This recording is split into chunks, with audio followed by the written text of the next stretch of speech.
Okay. All right, so you're rolling on Robert then, right? Yes, ma'am. All right.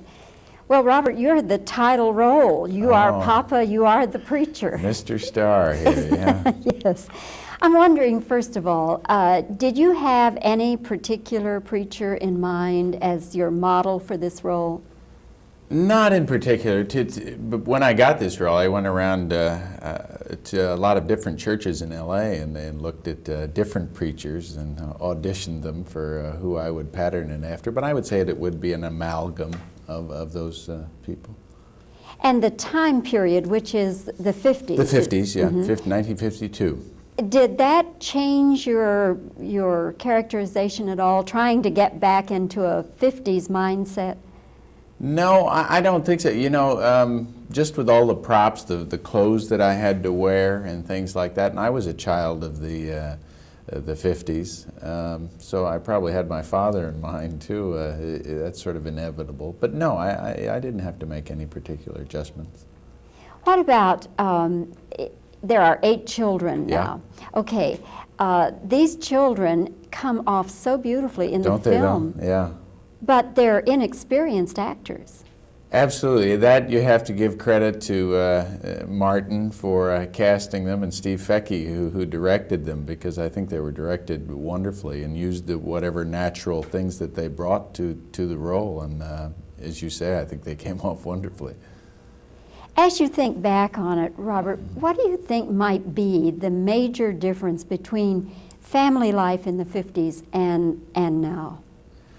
Well, I think it was a lot less complicated then. There were a lot less outside forces that were come into play. The families today, there's so many opportunities, and I have 2 children myself, and there's just so many things for these children to do, and it's just a much more complicated life, and much simpler, and the family stayed together because of that, I think, more.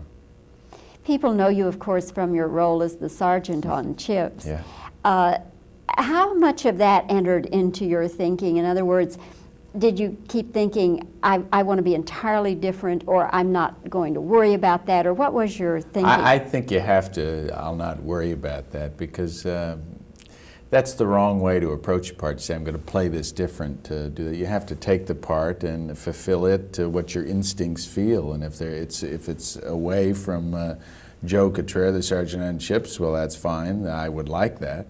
But if there are similarities, which they're inevitable, I mean, I am me, and I bring that. That's what I bring. That's what I offer to the part. So there's going to be similarities, but I didn't really worry about it. I used a photographer, Rick Anderson. He had been our operator on the movie Sylvester, which I made for Columbia, and we promoted him to director of photography. And then the first assistant we directed to operator. Now the first assistant, who was then promoted to operator, is now being a director of photography. I So remember that that is just first marvelous. assistant you had on Sylvester. Yeah, he seemed like a bright And guy. just marvelous.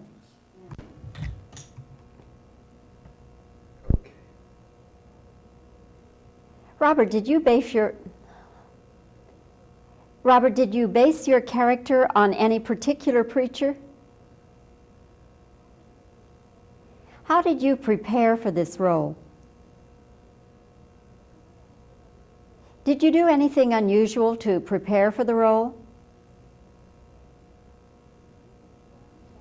Were you concerned about your TV image and how people are going to react to seeing you in this?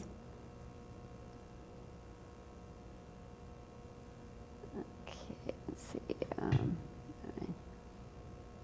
Okay.